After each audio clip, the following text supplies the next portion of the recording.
Christina Randall. Woo! I watched one, and I didn't want to watch her video. It was something about the thumbnail, which is crazy. That means I gotta do better with my thumbnails, because it was some about the thumbnail. I don't know. I just didn't want to click on it. I was like, ugh.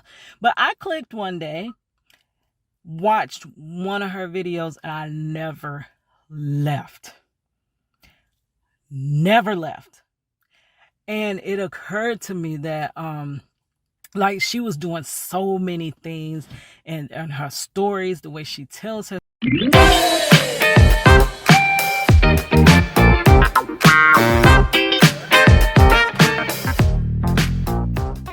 They were put in the deepest part of the dungeon with shackles on their feet. Hey guys, let me turn this down for a minute. Riding out, listening to Joel Osteen this bright Saturday morning, July the 10th. Yeah, let's first show you my shirt. Ugh. So there's the one picture there, and here's the other one. And then there's a smaller picture. Let's see how I can show you that. Can you see it? No, you can't see it. Oh, there she is. There.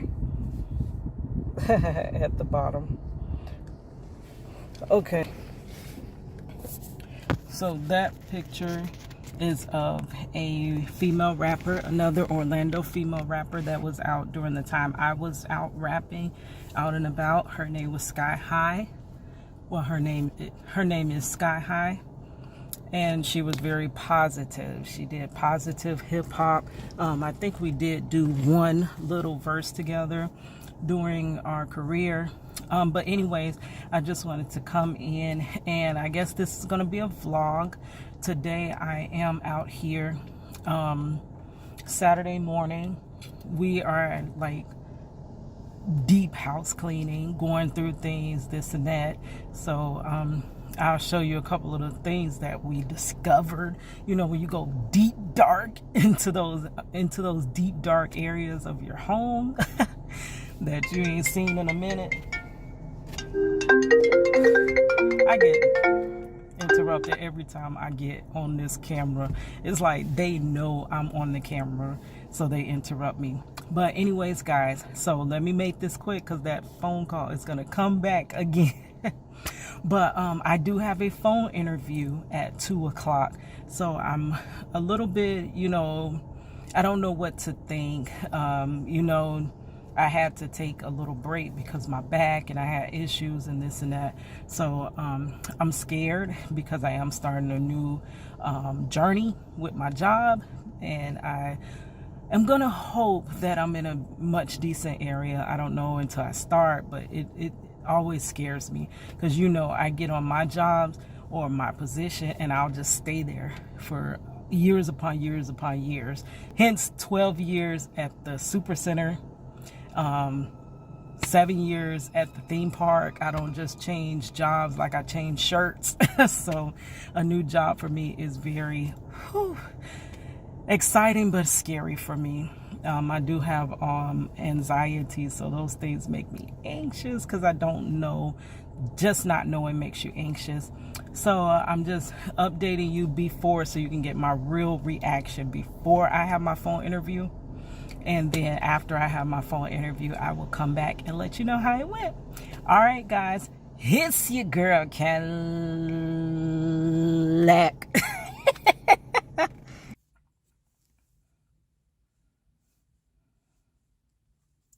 So, hey guys, what it is, I am back. As you can see, it is about 8:35. It's getting dark.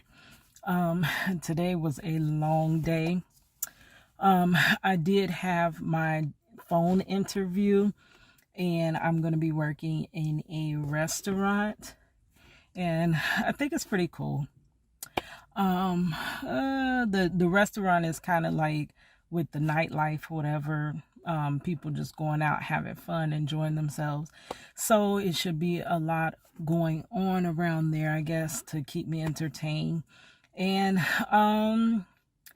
It is a new job position, so I'm going in it hoping for the best, hoping everything works out well. You already know you already know what your girl go through, so I'm hoping this is a better fit for me. I'm excited, but I'm also nervous and got that anxiety. The job interview was, it made me so nervous. Okay, so it was a phone interview, which I have kind of, when I finished graphic design last year, we had to do 3 phone interviews. Like, they were mock interviews. They were with real, like, industry. They were with real people and companies in the industry, but it was just nobody was hiring last year. It was 2020. Nobody was really hiring. So it was, you had to do the 3 interviews and pass them to actually graduate. So I did pretty good with them. So that gave me practice for this one. So, they said that they really could just feel like that I'm very customer friendly, guest friendly, and that I'm all about just pleasing the guest and everything like that. And that's definitely me. I'm even when I'm irritated, you're not going to get that from me. When you're at a job, you have to treat people like, no matter what your day is, you still have to be respectful to people. And I'm there to help, the guests, and they're out to have a good time. So you don't want to have your good time ended because you come across a rude employee. That's never me.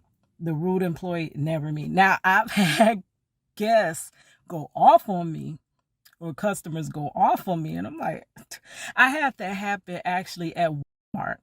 I can't remember why this lady, she was so mad. I guess she was going into work. It was early in the morning. I did work the night shift, and I don't know what this lady was mad about, but she was mad and she went straight off on me. Do you know the lady came back in? And it was crazy because that time of morning, I would usually be the only cashier. I didn't do, like, most times when there's one cashier, they're irritated about being the one cashier. So they move in turtle mode. I didn't do that because I always try to think about the next person. They're on their way to work, and I know how I feel when I'm on my way to work and I just stop by a store and you're not thinking it's going to take you that long. So I try to always think about the next person. This lady just straight went off on me. And the thing was that she came back. She was like, you know what? I'm so sorry. I don't know why I treated you that way. I was just frustrated. And, most people would be like, yeah, girl, whatever, because you didn't have to treat me like I was like, it's okay. It's fine. We have to cut people some slack sometime. Now, don't let people just treat you any kind of way, but, be nice to people when you're actually going in to patronize their establishment. And as well, the people that work in the establishment should be there to help you, because without you, there's no paycheck. So I don't know, but people kind of, like I tell you, it's like an endless day of opposite day. And I said that one time. Do you know what opposite day is?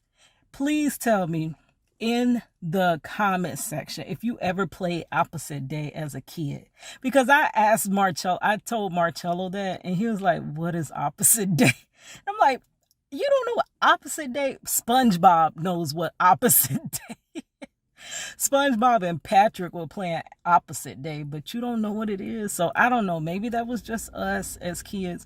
But yeah, so now I'm at a new location, new job. I'm hoping everything, works out right. I don't know my schedule yet at all. So that is kind of creating a little anxiety because, being older, I kind of want to work the morning time and sleep at night, because sleep is detrimental to someone my age. But you know what? I am flexible. So even if it is the nighttime, then, I'll just chill in the morning. Sometimes that mornings is a little bit better because you're already awake. You get whatever done in the morning, then you get it over with. Plus, I ain't got no kids no more. I ain't got no kids no more. I know my nephew, now he may not be feeling that if I'm not around during the evening times and stuff. Oh, I'm gonna miss that, walking with my Bookie baby and stuff like that. So hopefully I have a pretty good schedule. Hopefully I'm still able to get my YouTube videos, TikTok videos, whatever. I'm working on trying to make it much easier to do because as you see, it's not really jumping off, which I know YouTube is not. I'm in Shine Candle courses and Erin on Demand, her courses as well. I have been in Shine Candle's courses a little bit longer than Erin on Demand's. So I do know that from both content creators that YouTube is not for it's not the sprint that everybody thinks it is. It's not that you get on YouTube and you just blow up, and that's not YouTube. Like, it's usually not. And it usually takes a while. And a lot of these big YouTubers have been on there. Now, what kind of do make me salty? A lot of them big YouTubers, I have been on YouTube longer than them. But the thing is, I didn't quite know how to use YouTube. So anyways, YouTubers, they don't just blow up overnight. Sometimes they do, but it's not usual. So while I'm right here, let me tell this little story and then I'll be done because I need to get back inside and finish cleaning, getting ready. Oh my God, I feel overwhelmed. I don't think we're going to be ready for this out of town company. What do we have? One more day, but I'm so glad that everything did kind of fall into place because really I was supposed to already went to work this week. So I wouldn't have had time to, get that stuff in order for family to come because it is very hard for me to juggle. And it's like, I used to do it when I was younger, but as I'm getting older, it is so hard to multitask. It's the most. But I do want to do a short story about a YouTuber that really influenced me and is one of my role models that I look up to. Maybe I'll tell you a couple of other ones, but last year 2020 was the freaking most.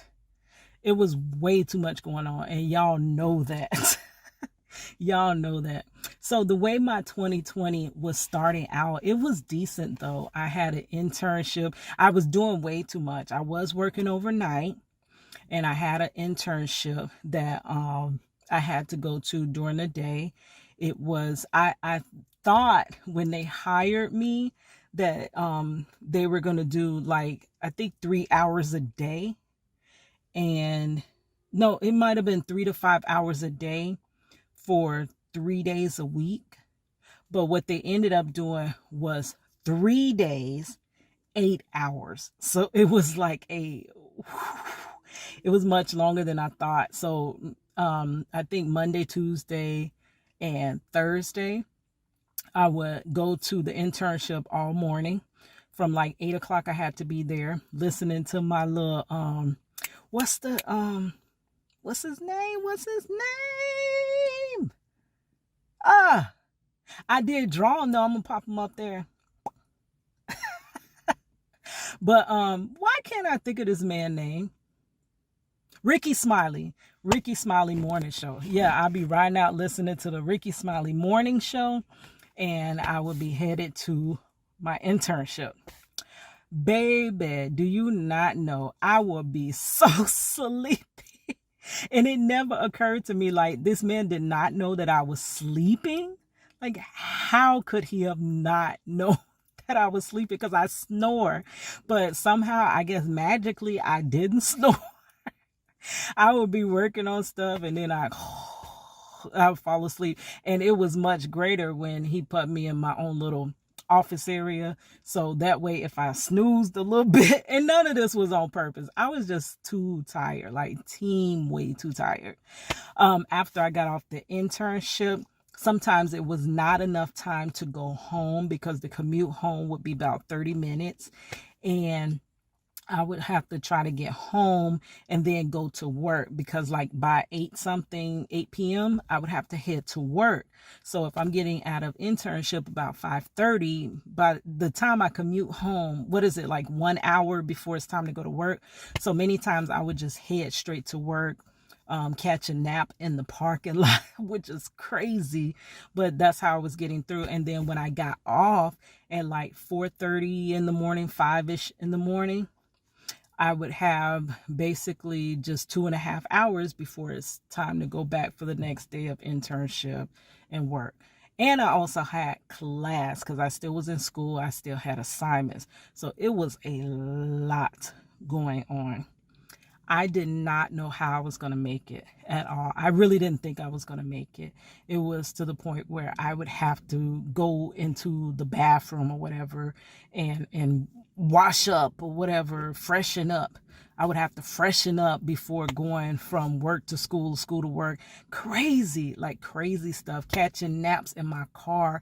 I felt so like horrible about myself because I had to live that way because, you know, it was like go. And then my daughter, she had all her stuff.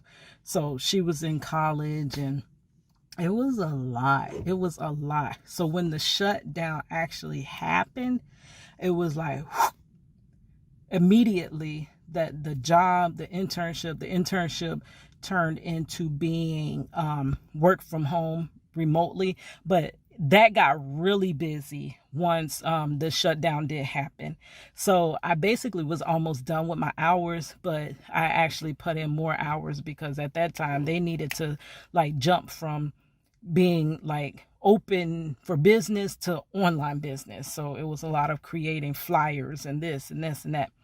So it kind of, and then, you know, if you are a prison wife, which I believe probably most people that are watching me are, it was very scary for us because it was scary for everybody, but you can kind of communicate back and forth with your loved ones.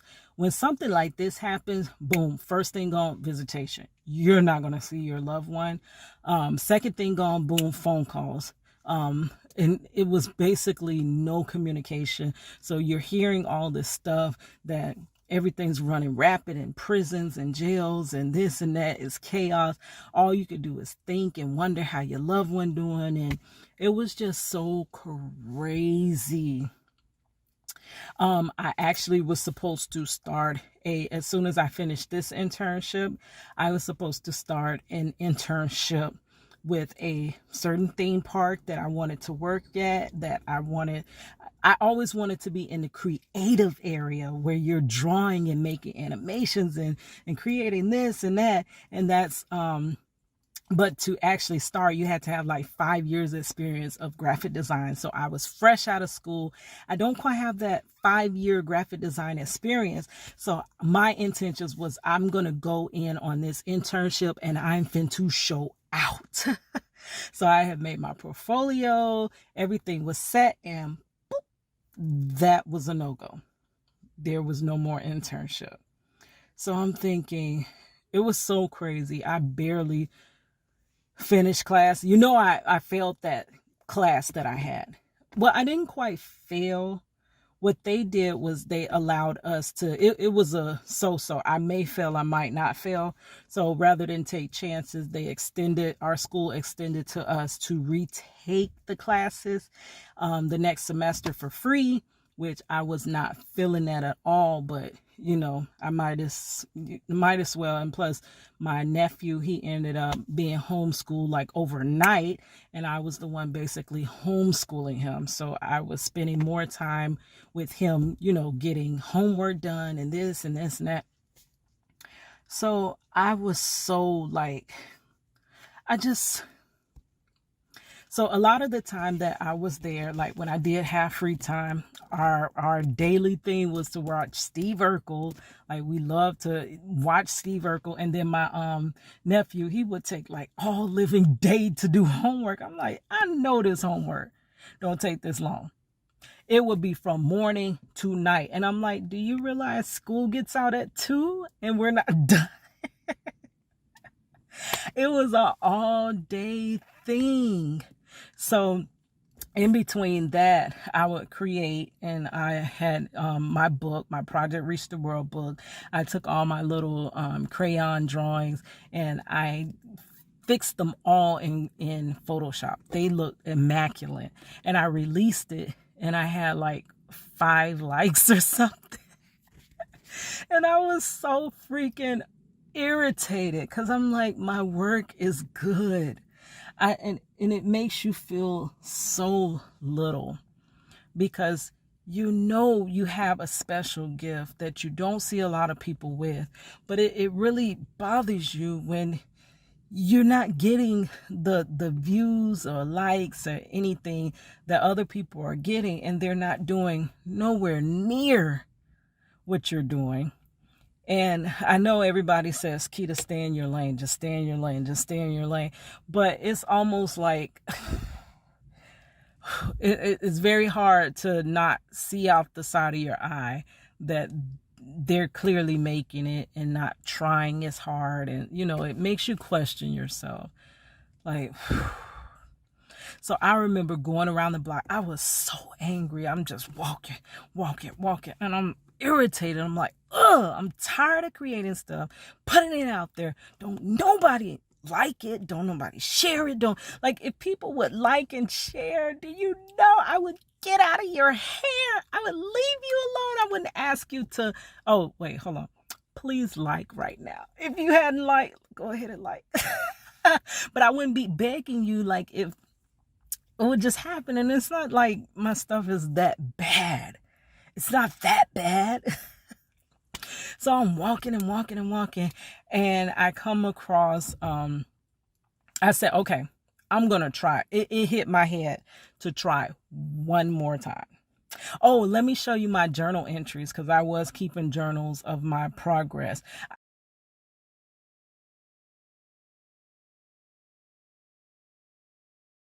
But I said that I'm going to try one more time to do social media. And if it don't work, I'm going to delete everything. Facebook is gone. YouTube gone. Instagram gone. I'm tired of wasting my time. As long as I have that platform, I'm going to want to create and put something on it. But if I delete it, then, you know, it's gone. I'm not going to start all over because I've spent years building these. I'm not going to start it over from scratch. So it would take away that temptation to create. So I said, okay, so I'm going to take each social media one by one, and I'm going to learn the ins and out of it. Because I do remember working one time with the girl that said she was a social media specialist. And it completely freaking blew my mind that people go to college for that. Like that I never, because I'm so used to the old school. I didn't know you could go to college for something so cool and creative, like for real. Like I wish they...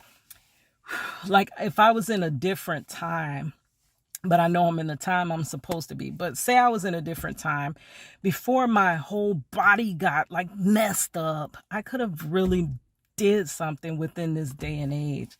But it's just my time. It wasn't all these different creative and great outlets that the younger generation have. But so I was like, yeah, I'm going to learn the ins and out. It got to be a way. I did actually try to find that person first. And I was like, I'll pay them to get it, you know, to get my social media together. I'll pay them if they can get my stuff to this, and that. And then as I was researching, I said, well, I can just learn it myself. So I started watching video after video after video, how to do YouTube correctly, how to do this, how to do that. And it was one video that I seen where a guy actually said to get TubeBuddy. Download the TubeBuddy plugin, and that will show you your analytics. And I didn't know nothing about analytics. I didn't know nothing about description boxes, nothing about nothing. So when I did that, I'm like, whoa, okay, this is a whole nother ballgame. That means I was doing everything wrong for all them years.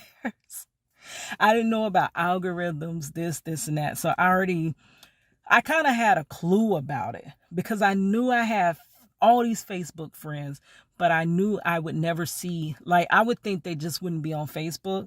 But if you ever click on their page, you see they are posting, which would make me think, why don't I see their posts? Like, that's silly. So each of my friends, I really got to go and click through their pages just to see. But that's how it is. That's the algorithm. The algorithm is only going to show you what it wants you to see. And unless you break through that algorithm, you're not going to get seen too much. So I first, with graphic design and with every other thing, the first thing you're going to do is look for inspiration. How does somebody, and that's what they tell you in these courses, find the biggest YouTuber in your niche. And how do they do it? Okay, so for me, Prison Wife Life, the biggest YouTuber that I seen was Clausen. So I'm like, okay, I started watching her. I was acquainted with her Strong Prison Wives and Families Facebook group, but then they had started having Strong Prison Wives everywhere, Florida, and then this state. So I don't know which one was which, but I know out of the groups, my favorite was the Strong Prison Wives and Families. It seemed to be so like organized. They knew their stuff. Anytime you had a problem, you just go in there and ask. Even if you haven't been in the group like in a million years, you can just come in and pop in and ask a question. They're not looking at you all crazy and this and that. So I'm like, let me just go check out her YouTube. I watched one of her videos and I was stuck. It was so crazy how it seemed like we had so much in common. And usually I don't have anything in common with anybody because I don't really know. Dang, are you for real?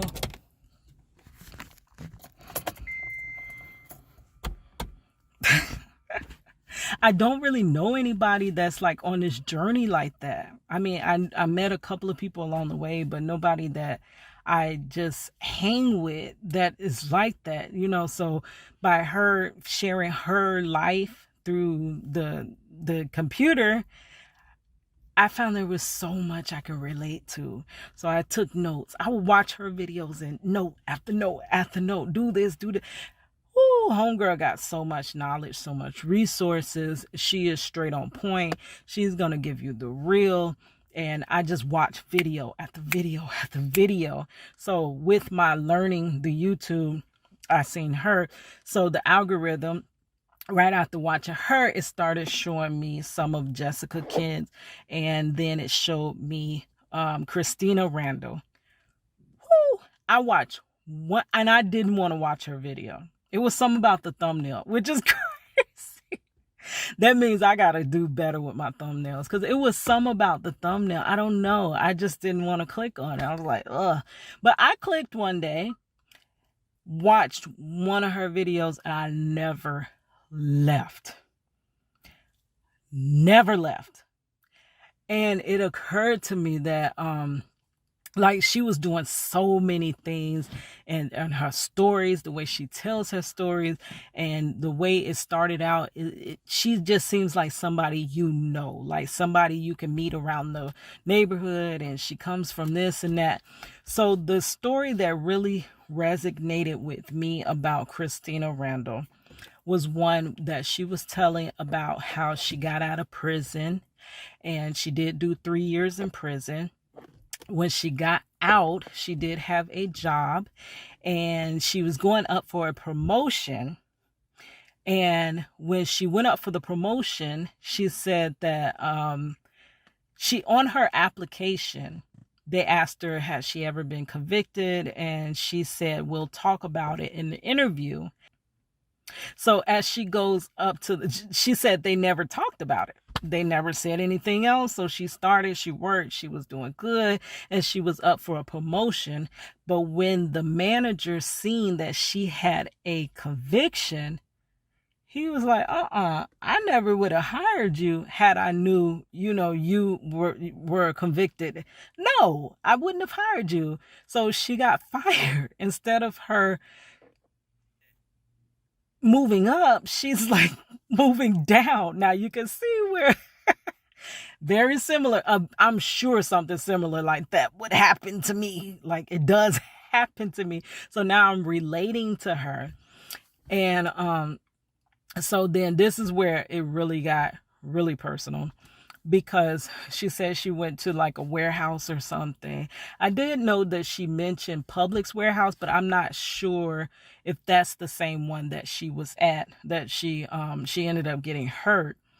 And she was talking about being in pain and back pain and just laying on the ground and just crying and just wanting to have relief. So you're laying on the ground and this and that. And boy, did I feel that. Your girl got 3 herniated discs in my neck. I had 5 pinched nerves.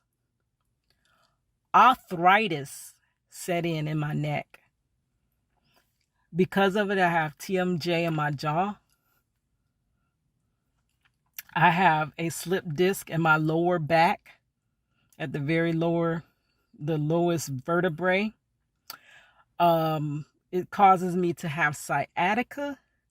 I have carpal tunnel in both hands.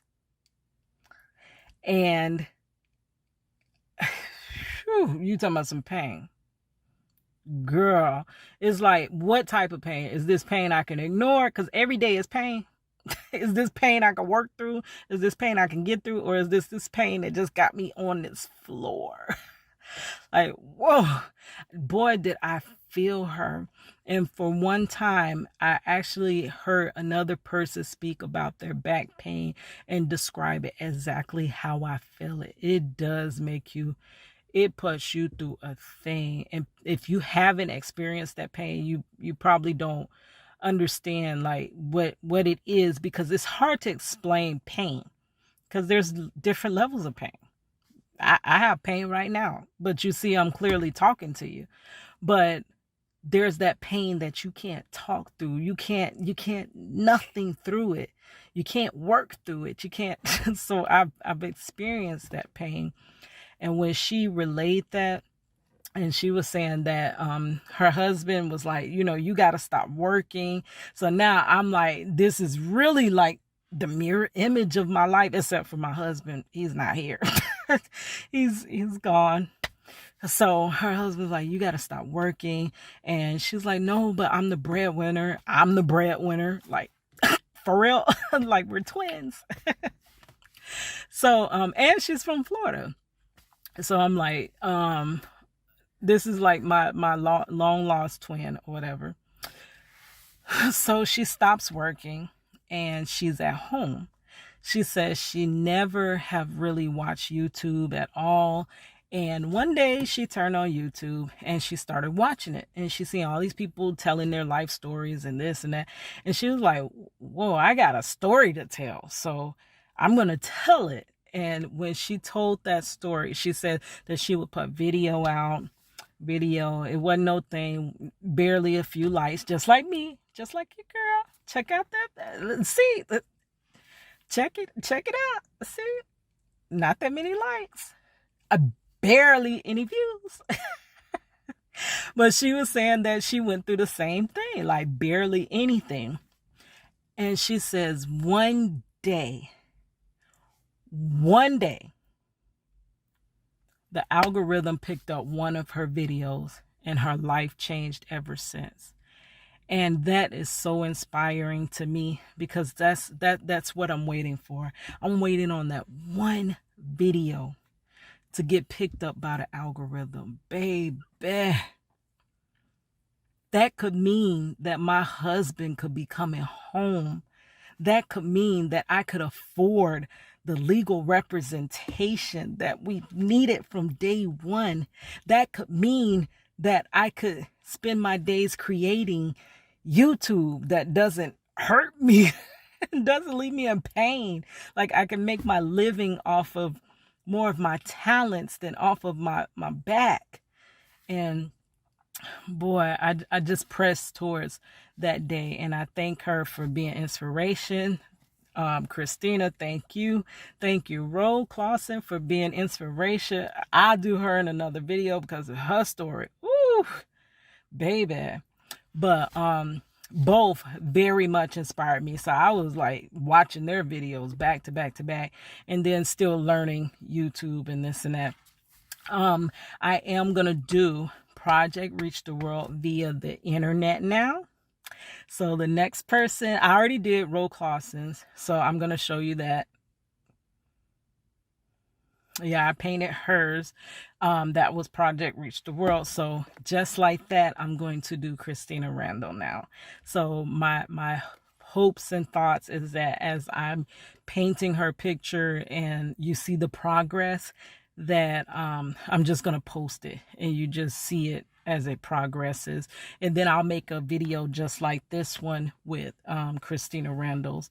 And plus I got to hurry up because I heard she's about to cut her dreads. Like, no, girl, don't do it. Actually, you know what? Marchello has really been like on me. He wants me to get dreads. And I'm like, actually, I would be a perfect fit for it because I ain't got time to maintain my hair. Like, really. And dreads look decent on me. It's like, I really should get dreads. So we're thinking about that. I gotta actually have the time to get it done. Or I am a cosmetologist. I probably can do it myself, but still, I'm going to need the time from somewhere. But yeah, so anyways, that's it. Hoping this job goes decent, but hopefully YouTube picks up and takes off so I don't have to depend on jobs for the rest of my life. All right, guys. Anyways, it's getting hot in this car. And I got to get back in because everybody else is in there sorting through this stuff. And they're wondering like, is she gonna count that?